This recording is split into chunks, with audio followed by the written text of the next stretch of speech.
Morning. Hey, Naisa. How's everyone doing this morning? I have spent, I don't know, a good hour this morning fighting with TikTok Shop. So that was fun. That's what I've been doing, in case anyone wonders what I do in the morning prior to book club. I fight with TikTok Shop to try to get paid for the books that I sell. That would be nice. Do we think it's gonna happen? Who knows? I'm about to pull everything off of TikTok Shop and only sell through my website. That's what we're about to do today. Yeah.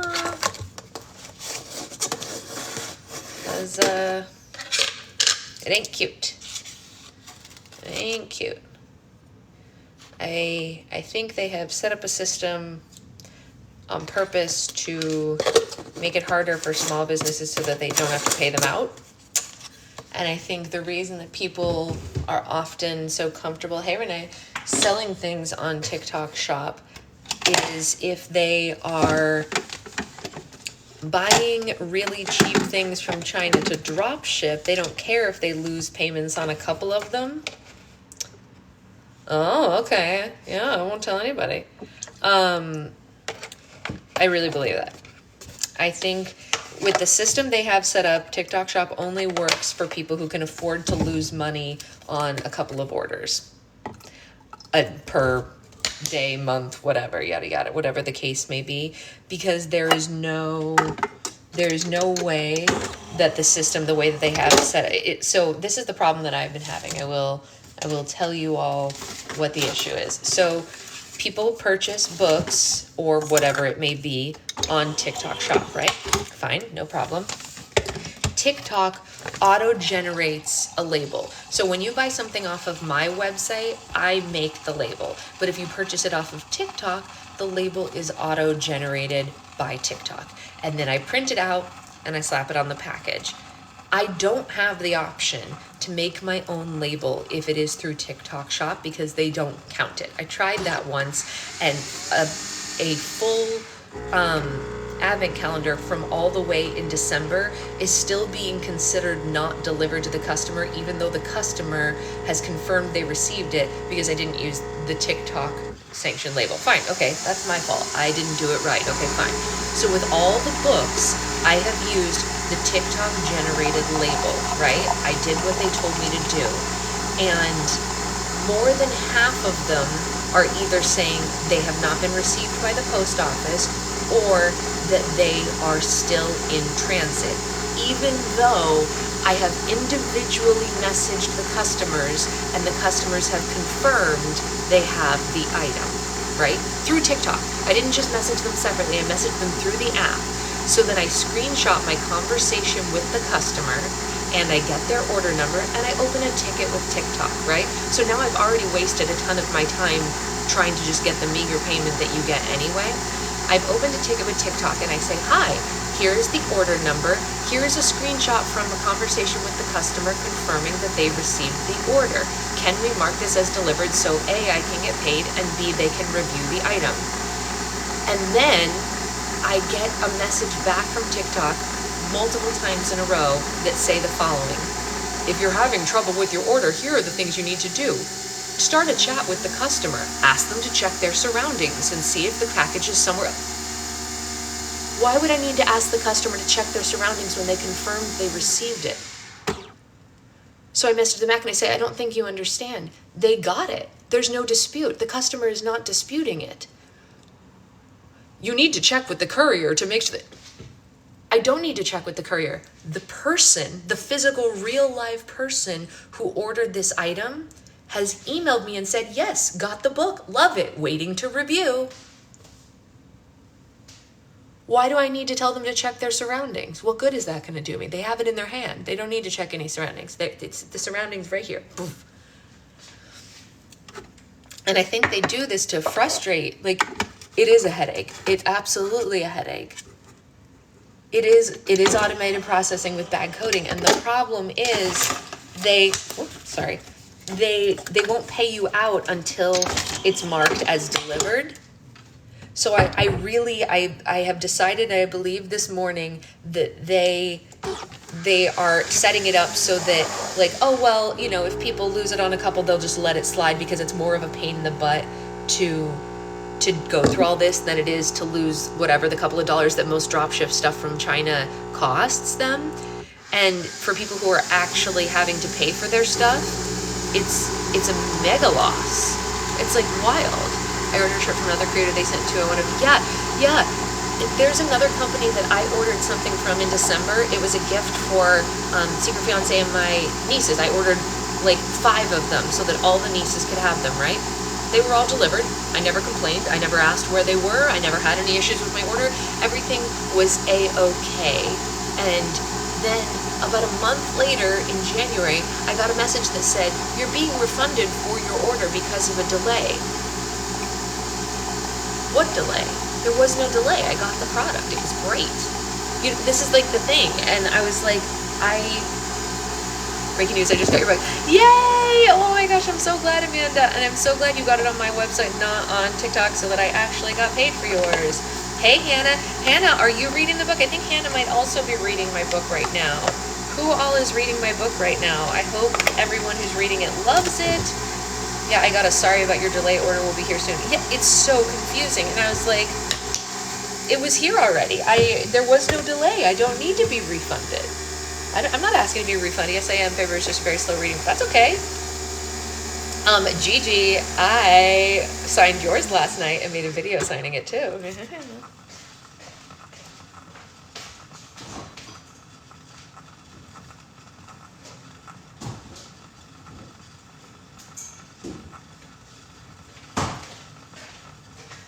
So the long and the short of it is, yes, today is TikTok's last chance to get its act together with me. And if TikTok Shop does not fix those orders that I sent them confirmations of today, I won't be selling via TikTok anymore. And I will also be recommending all other small businesses not, like a lot of my friends are like, oh, tell me how you did it. I want to get on TikTok Shop too. I'm like, don't do it. Don't do it. It's not worth it. It's not good. It's a waste of time when I could just put it on my site and there would be no issues. So that's what we're going to do. We're just going to put it on my regular website and there will be 0 issues. And we'll link it from theprinceoforegon.com directly to like the listing. You know what I mean? The listing will live on Rainbow Slime Girl, but it'll be linked from the Prince of Oregon. And that's it. That's literally all we're going to do. Did you already mail out the books from your site? So I thought that they were all going to come in today, but 20 surprisingly came in last night. So I packed up 20 last night. I still have about 80 more that I'm waiting on for my website. Did they know you're going to start charging sellers? I didn't know that, Becca, but it just falls right in line with the stuff that that I've been saying this morning.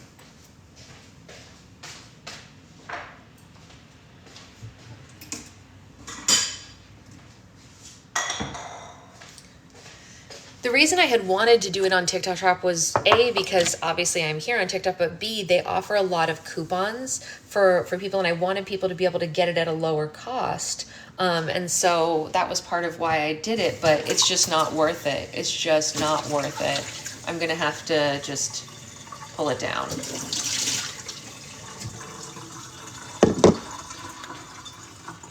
Yeah, we weren't talking about that exactly, Becca, but we were talking about how they make it impossible for sellers to get paid for their stuff, you know?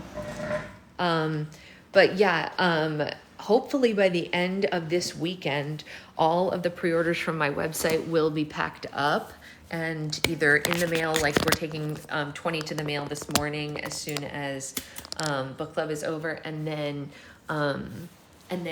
I'm supposed to be getting 80 more in the mail today, and that should cover all the pre-orders, I think, between all the ones I've done, because I think we got about 150 pre-orders. Right, Becca, right.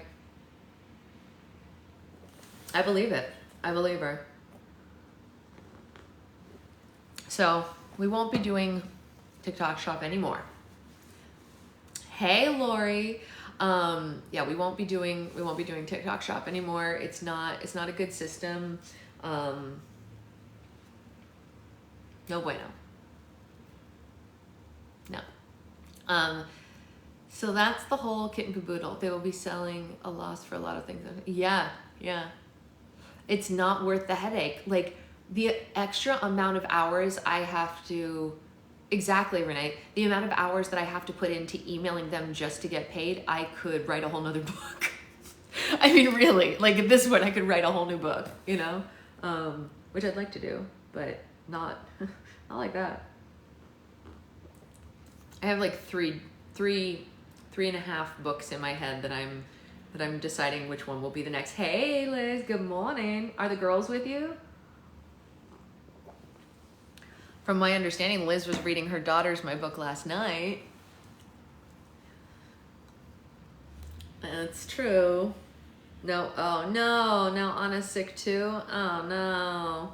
Oh no, sick babies. Everyone has sick babies right now. So many sick babies. I need the whole Sasha Quinn collection. I've been working on a memoir for a while. Ooh, do it. That's exciting. We love memoirs here in book club. So write it and we'll read it here.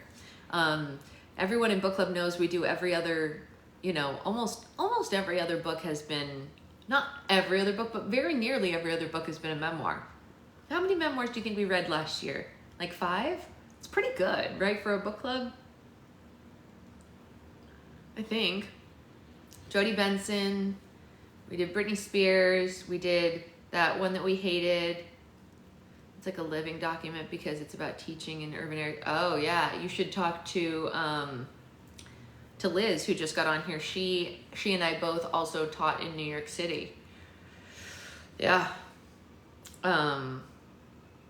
Crazy stuff. Seen a lot of things. Teaching in the city is wild. So what else? What else do I have to say before we start reading? Nothing. Does anyone have any questions before we get to reading? I might go live later and make bass. Not 100% sure, but I might. Yeah, it was great. I liked teaching in the city. I just didn't like how much I got paid. That was the issue for me. Not being able to pay my bills living in the city. That was the problem. Yeah. Please go live and make bass. Yeah, I might. The glue arrived last night. So the reason I hadn't been making a ton of bass before was because I was down to my last gallons of glue and there was none in the area to purchase. But I got some in the mail yesterday. Yeah, Target. I went online and Target said that they had 5 gallons the other day available for pickup. And so I ordered all of them. And right before I went to go do the pickup, they emailed me and they were like, hi, sorry, your items are out of stock. I was like, then why did you sell them to me?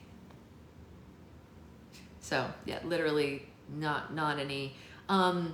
Rosie, I did your book last night. It's going to the post office like literally in an hour, maybe.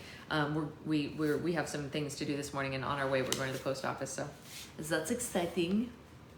Some comments were filtered to protect the community experience. Who wants to bet that it's Becca?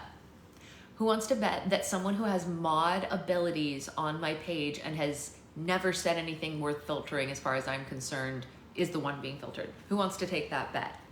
Don't do it, you'll be losing your money. Hey Alexandra, I think I did yours last night too. If anyone got an email last night, I did theirs last night and I recorded all of them.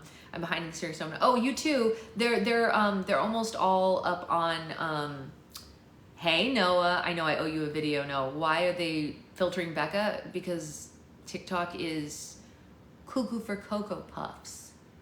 Cuckoo for Cocoa Puffs.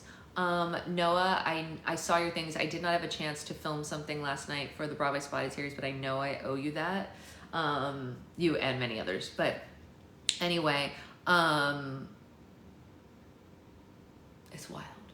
It's a wild time. Got mine yesterday. I'm so excited to switch over from the Kindle version. Oh my gosh, I don't blame you at all. I love the new Roll for Slam policy. Good on you. Yeah, you know what the funny thing about that is? I got a lot of messages from people when I posted that saying, I don't understand why the new policy is needed. And then literally we went live to do one last night and exactly the reason why happened. And I was like, I figured, Becca, I knew it was to TikTok, not to me. I knew you weren't telling me to stop. I figured you were being, well, because time is money, but also everyone was like, oh, I didn't even know this was an issue. And then we had a no-show last night, which is fine. It's her first one. But we did have a no-show. You know, I think people don't realize that there's so many repeats when they just hear it just the one time. You know what I mean? So yeah, I had to institute that policy. It sucks, but it's gonna make it better for everyone because it's gonna mean that more people can get slimes. So many people. We literally have a wait list of 300 people. That's not a joke. I wish that was a joke. It needed to happen. You know, it's also just too much. It's too much. Because the problem is, I mean, like the ones that happen in the moment is that Patreon community after dark for all lives. Wait, is the Patreon community for all lives or just AD? It's been for all lives so far, but it's not for the classes. It's always an issue in live stuff happens, but yeah. So the having to call people out in the lives and like wait for them to show up is actually less of an issue for me. The one that is more of an issue for me is when I get to the end of the month and I've offered all the days. You guys who are on Patreon, you see how many dates I offer for Roll for Slimes, you know what I mean? And I also offer, hey Lindsay, I also always offer a video. Video is always an option. You never have to come to a live. That's never required. You can say, no, I just want a video. Or I don't even want a video, I just want the slime.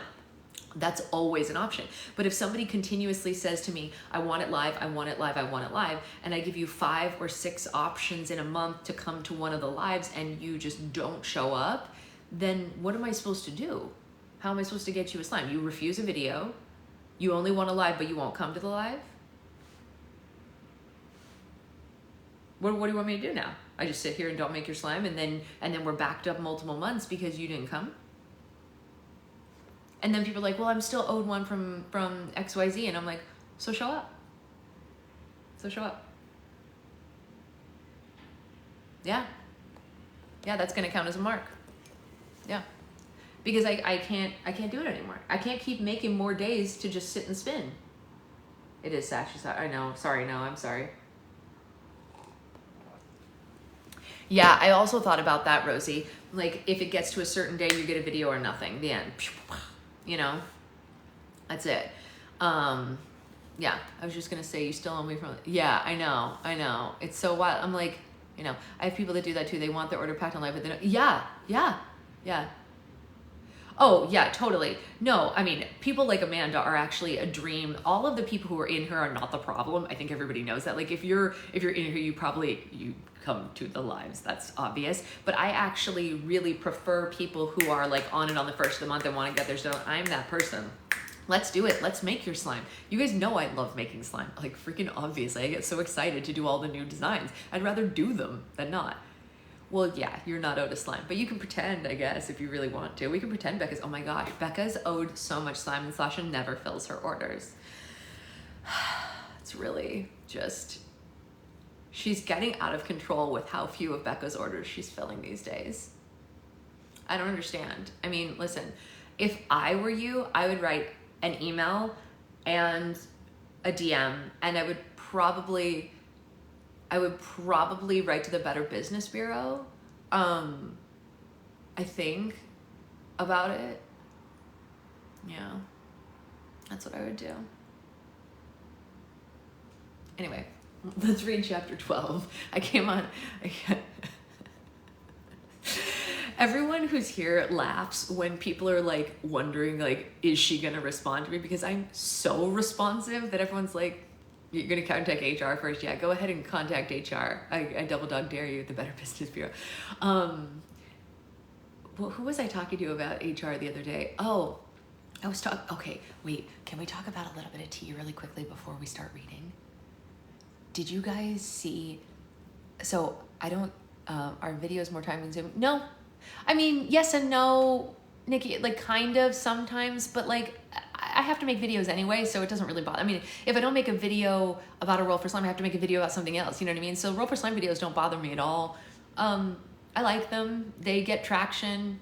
Often I get paid for them, not always, but if they get enough views, I'll make a little bit of extra cash on them, you know, on different platforms. So videos don't bug me. If you're Becca and you're owed a Slime for Saturday today. So I was sent by a former slime shop owner I do not go on Reddit because it is too toxic for me and my feelings get hurt too easily. So I cannot go on Reddit. But somebody did basically like an expose on what it was like working for one of the bigger slime shops and all of the things that they saw behind the scenes. And can I tell you the vindication that I felt in my soul for all of the things that they wrote? Because everything that you see on my page is, I obviously, and Max is true because I love him. The one thing that I will always say is like, whatever kind of chaos, glove or not glove, hands covered in paint that you see on my page, that they would have a field day with it, Noah. That is real. It is me. Don't do it right now, Amanda. I'll send it to you later.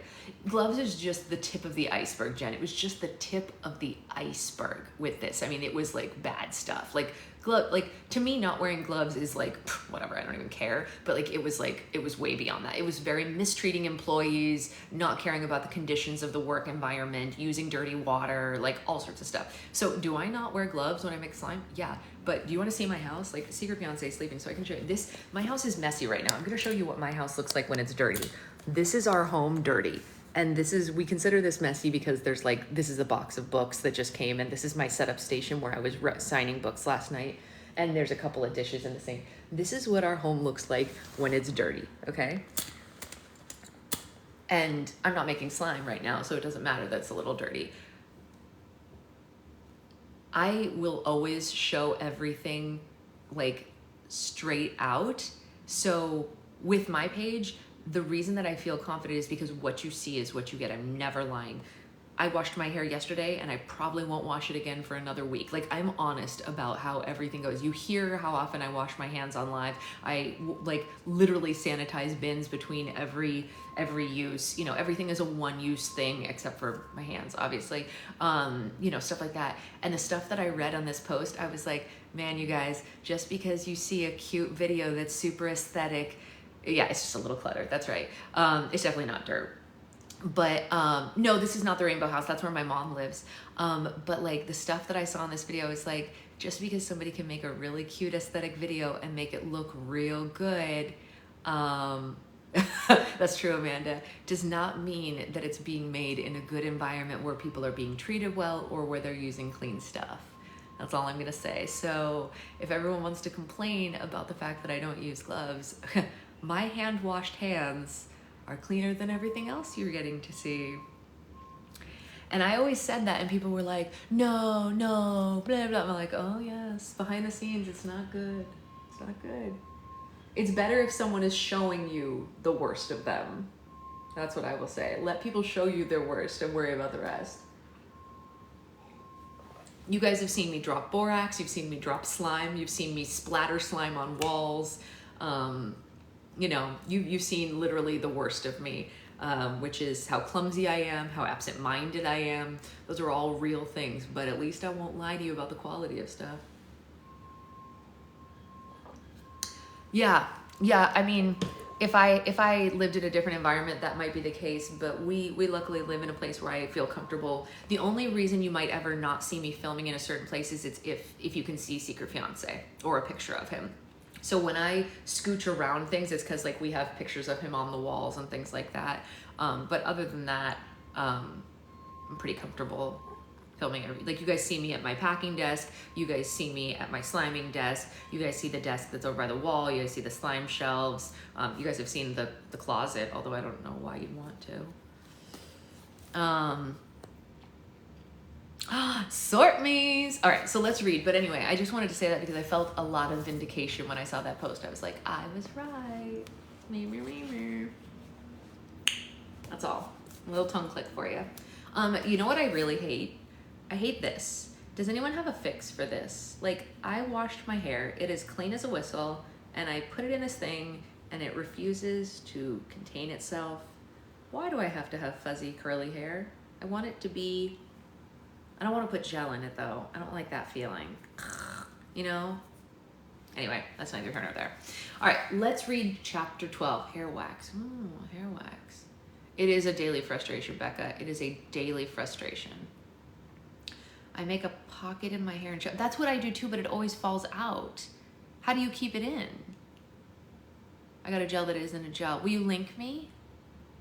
Leave-in conditioner. I have leave-in conditioner in. That's in. I like shellacked my hair with leave-in conditioner before I put it up. You can even feel the crispies right here.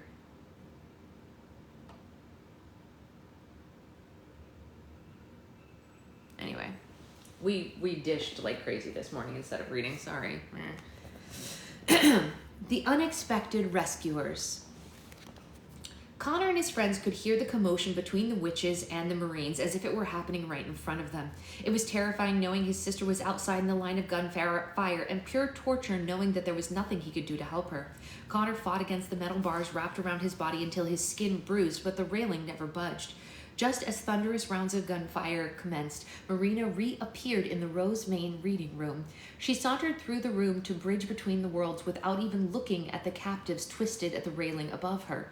Connor and others called her every foul name they could think of as she passed them by, but the metal bars across their mouths muffled their words. Save your strength. You're going to be up there a very long time, Marina said with a laugh. Now that my pawns are in place, it's time to secure a checkmate.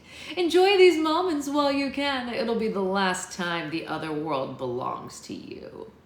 Marina blew them each a kiss, and the metal bars wrapped around their bodies even more tightly. The witch stepped into the fairy tale world and disappeared in the forest on the other side.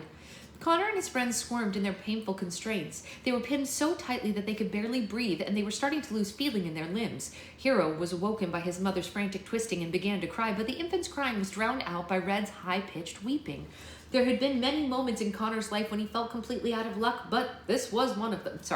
There hadn't been many moments when he felt completely out of luck, but this was one of them. With his sister under a terrible curse and his friends imprisoned around him, there was no way to contact anyone outside the library. Connor thought the other world might be doomed. Suddenly, the conflict outside went dead silent, and Connor feared the worst. Either the Marines had exterminated the witches and his sisters, or the battle had moved. Footsteps entered the Rose-Main reading room, and Connor worried that the witches were retreating to the library. Since his head was stuck facing forward, he looked out of the corners of his eyes until the muscles and in his sockets were strained. He saw the shapes of 4 familiar young women, and they were the last people on Earth he was expecting to find. As I live and breathe, a familiar voice said, if it isn't Connor Bailey. And he's exactly where I've always wanted him, vulnerable and in need of a favor. Mindy, Cindy, Lindy, and Wendy walked further into the Rose-Main reading room and stood where Connor and the others could see them clearly. The book hugger stared up at him and his friends with matching smirks, crossed arms, and devious expressions. The teenage girls looked like vultures surrounding a pack of injured animals. Bree mumbled in disbelief. Oh, look, girls, Cindy said. Bree Campbell and Connor are in a suspicious circumstance together. What a surprise, not. Connor grunted. What's that, Connor? After all these years, you finally have something to say? Mindy asked. Wish I could hear you through all the lies and trickery you planted in my head. Connor grunted angrily. Lindy, go back to the abandoned subway tunnel, Mindy ordered. I believe there was a handsaw on the platform. That should help Connor loosen his lips. Lindy followed the command and promptly left the reading room. Connor wasn't sure if the book hugger's plan was to free him or torture him with the saw, but judging by their questionable behavior in the past, either was possible. A few minutes later, Lindy returned carrying a foot-long handsaw like it was a poisonous snake. Great work. Now remove the bar covering his mouth, Mindy instructed. Lindy paused nervously. Maybe Wendy should do this. She was the one of us who didn't fail woodshop. Wendy nodded confidently and took the tool from her friend. The quietest book hugger placed the handsaw between her teeth and climbed the bookshelf towards Connor like a pirate ascending the side of a ship. With 2 quick strikes on each side, the metal bar across Connor's face fell. What the heck are you guys doing here? He asked. We're on vacation with our families, Cindy said. That was until we saw you in a taxi outside Cheesy Street, and then pleasure quickly turned into business. We've been following you ever since, Lindy said. We told our parents the pizza bagels gave us diarrhea. They think we're still in the bathroom. The homeless janitor didn't want to tell us where you went, but his friends weren't as loyal, Mindy said. They sang like canaries for a couple of granola bars and a box of Tic Tacs. Connor had never thought he'd be so grateful for his eccentric stalkers. Usually he found the mention of the book huggers quite repulsive, but now he looked upon the girls as if they were wearing superhero capes. They were his only hope of rescuing Alex and saving the other world. I never thought I'd say this, but I'm genuinely happy to see you guys, Connor said with a thankful smile. Now you gotta saw off the rest of these bars and let me down. It's kind of an emergency. Wendy started sawing the bars around Connor's legs, but Mindy held up a hand to stop her. As much as it pains me to see you like this, I'm afraid we can't help you just yet, Mindy said. You see, we've had questions about you and your sister for so long now, questions only you can answer. So if you want us to scratch your back, you've got to scratch ours first. Are you crazy? Connor snapped. I just said it's an emergency. People are going to get hurt if you don't help me down. Hey, Mary. People have already been hurt, Mindy yelled and slammed her hands on the nearest table. Do you know what it's like to have your parents, peers, and school administrators treat you like you're a lunatic? It's hurtful. Do you know what it's like to be the laughingstock of the conspiracy blogs and chat rooms? It's hurtful. Do you know what it's like to get blocked on social media personally by the mayor, the governor, the state representatives, and the Pentagon? It's really hurtful. Despite our overwhelming catalog of evidence, our valid suspicions, and our valiant quest for the truth, you have left us humiliated, stigmatized, and institutionalized at every turn. But still, the book huggers persist. Now, if you ever want to feel your feet touch the ground, you're going to give us the information we desire and deserve. You've kept the truth from us for 4 years, Connor Bailey, but your web of deception ends today. Despite their uncomfortable restraints, everyone in the Rosemary reading room froze and stared at the book huggers in silence. Even Hero was taken aback by the teenager's emotional display. Okay, fine, Connor said. I'll tell you everything you want to know as long as you help me down afterward. The book huggers were so anxious to finally get answers they practically vibrated. They shined a reading lamp directly in Connor's face and the interrogation began. I'm going to ask you a series of questions and I want you to respond with either a yes or a no, Mindy instructed as she paced below him. Wouldn't it be faster if I just told you everything? I'll ask the questions, Mindy roared.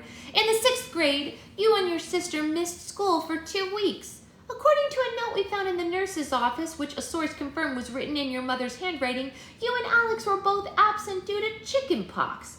But you weren't really sick with chicken pox, were you? No, Connor said with a sigh. Precisely what I predicted, Cindy said. In the 7th grade, your sister allegedly moved to Vermont to attend school for advanced learners, Mindy said. Shortly before her departure, we witnessed Alex talking to a book in the school library and whispering a covert message like, take me back, and I don't want to be here anymore. The transferal paperwork we obtained indicated that she was going to live with her grandmother, but a thorough scan through public documents, we discovered that your grandmother didn't own any property in Vermont, so Alex never moved to Vermont, did she? No, Connor replied with a massive eye roll. I knew that was a lie, Lindy said with a fist pump. In the 8th grade, you and Bree abandoned our school trip on the way home from Germany, Mindy said. Bree has claimed several different motives for committing the stunt, ranging from an underground concert to food festivals, but you didn't run off for music or cuisine, did you? No, Connor said. Wendy used the handsaw like a guitar, indicating she had known this all along. The following year, you never returned to school, Mindy said. Mrs. Peters informed us that you had transferred to Vermont to live with your grandmother and sister, but we all know you didn't move to Vermont either, right? No, Connor said and began to lose his patience. Will you please get to the point? You're wasting so much time. One more question, Mindy said. Recently, the girls and I were innocently walking by your house on Sycamore Drive when we saw a strange group of people in the window. We were afraid that your house was being robbed, so we took a closer look, and that's when we saw pirates and a massive ship appear out of a beam of light connected to your binder. We were told they were just actors and set pieces, but they weren't actors or set pieces, were they? No, Connor snapped. You guys were spying on my house? That's illegal. This leads us to believe that everything from your strange school absences to your phony transfers to your European excursions and even the evacuation happening right now in New York City are all related, Mindy declared. Admit it, you and your sister have been involved in an interdimensional conspiracy for years, and the book huggers have been right to question you every step of the way. Yes, Connor shouted. You've been right about everything for the last 4 years. My sister and I have been traveling back and forth between the fairy tale world and the world of classic literature and the worlds of my creative writing. That's the truth. You psychos, are you happy now? Judging by the sheer bliss surfacing on their faces, the book huggers were more than happy. They jumped for joy, glad tears filled their eyes, and Wendy climbed down to join the girls in a massive group hug. After years of mistreatment, disrespect, and false diagnosis, the book hugger's entire existence had finally been validated. Terrible morning? Why, Brittany? Are you okay? Connor's having a terrible morning, too. When their embrace was over, Lindy removed a folded piece of paper from her pocket and read a chart printed on it. All right, time to see who won the Bailey twins' disappearance pool, she said. Is he okay though, Brittany? Okay. I mean, that sucks, but I'm so glad that he's okay. What is the Bailey twins' disappearance pool? Connor asked. We made bets in the 6th grade about where you and Alex were sneaking off to, Mindy explained. I guessed alien abduction, tunnel to China, and wizards, Lindy read from the chart. Mindy had Illuminati, Bigfoot's cave, and vampires. Cindy predicted an international kidnapping ring, lost continent of Lemuria, and the minds of the mole people. Wendy had government espionage facility, Swedish cover band, and what do you know? Worlds of fiction. Wendy wins. A black eye and a swollen arm. Oy, ay, ay. Mindy, Lindy, and Cindy each handed Wendy $20. I was really hoping for the lost continent of Lemuria, but I'm not really mad at Worlds of Fiction, Cindy said. How do you get to Worlds of Fiction anyway? Lindy asked. Well, there's a lot of different methods, Connor said. Like that enormous hole in the back of the room, that leads to a forest. Until that moment, the book huggers hadn't paid much attention to anything or anyone in the Rose Main reading room besides Connor. The 4 girls turned to the bridge and gasped when they realized just how out of the ordinary it was. I thought that was just a big plasma screen, Lindy said. Nope, that's a bridge to another dimension, Connor explained, and soon thousands of terrible beings are going to charge out of it and attack this world. So if you're done asking questions, can you cut me down so I can do something to prevent it? Wendy hurried up the bookshelf and sawed off the remaining bars around Connor's body. He took the tool from her and freed Jack, who used his axe to free Bree, Red, and Goldilocks. Once everyone was back on the floor, Connor and Bree went to the bridge between the worlds and started brainstorming ways to close it. Absolutely. Brittany, I'll put up the rest of them today. Yeah, no, you need to watch for a concussion. That's not okay either. There's got to be a way that we can seal this thing before the literary army arrives, Connor thought. I don't think there's anything we can seal it with that the literary army can't get through, Bree said. Connor angrily kicked the bridge, and his foot just went right into the fairy tale world, and he almost slipped. I don't know how we're going to...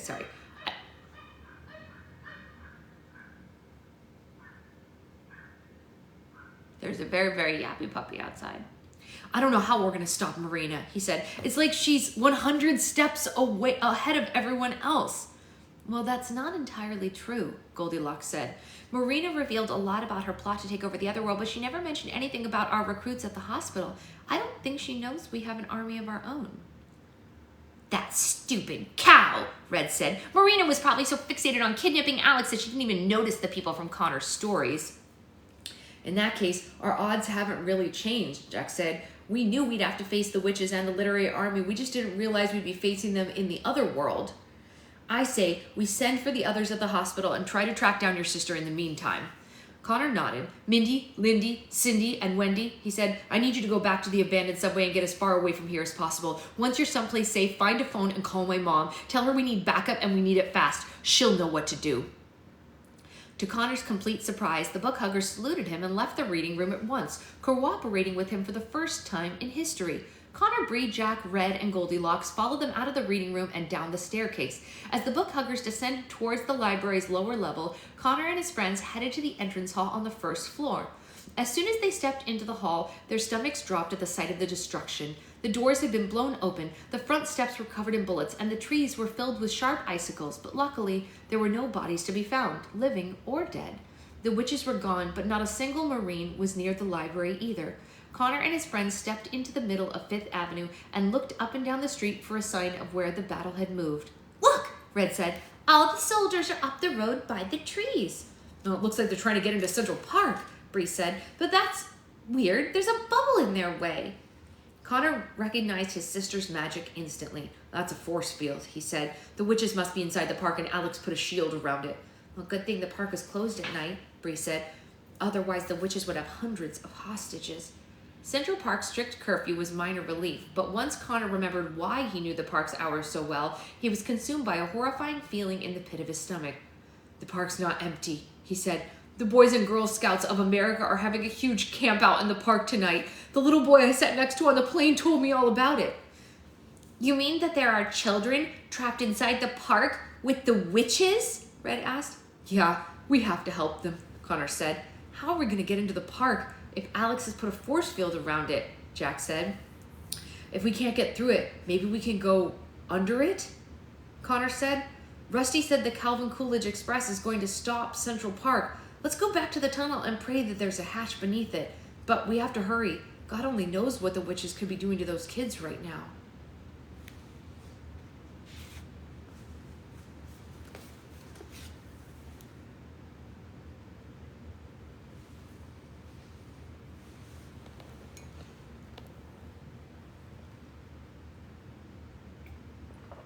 Dun dun dun. Yeesh, I know, crazy. Let's see how long the next chapter is and if we can scoot through one short one, if there's a short one. No, it's a long one. Sorry, guys. We'll read it on Monday. I gotta go get dressed and be able to skadooch by 10. Reason 15 for not camping. Pfft, only 15? Only 15? No, man. So I might be on later to do slime. I'm not 100% sure. I will let you all know. At the very least, a lot of people, we can consider it, Rosie. I'm not a huge fan of Barbara Streisand, but maybe we'll like her more if we read the memoir. I don't know. Let's think about it. In case anyone didn't see, I put up a post yesterday for book recommendations for, we're gonna read my book, but not yet, because I wanna give everyone a chance to get theirs first. Everyone who's ordering it needs to be able to get theirs in the mail first, and there's still so many pre-orders, so I wanna wait until that's all done, and then I need to record the audiobook, and then we can do it for book club. There's just a lot to do. I felt it was slow. I did it as an audio on Libby. Barbara Streisand's book, you mean? That's fair. Can I do another pre-order for my cousin? You absolutely can, Liz, if you want to, but I can also, I mean, like, you've ordered so many, Liz. I feel like we should just give you one at this point. You've ordered the most. But yeah, we can make that happen. Okay, so yeah, I will see you all later. We're gonna go have breakfast and run some errands, including taking books to the post office. Like I said, 80 more are supposed to be delivered today, so I will pack those up and mail them out. You're playing with Tree Star? I love Tree Star, actually. The scent is not my favorite because I don't do well with grass scents, but a lot of people like grass, that's why we did it, but I like the texture a lot. It's a nice texture. That sawdust sand combo is working. If I order, will you sign it? Of course. Yeah, absolutely. But Mary, just wait until I put it up on my website. I'm actually gonna pull down, I'm going to pull down the TikTok shop ones and put it on a different place publicly, not just for Patreon. So just wait, Mary, until later today and I will post about it. All right, I'll see you all later. Bye, guys.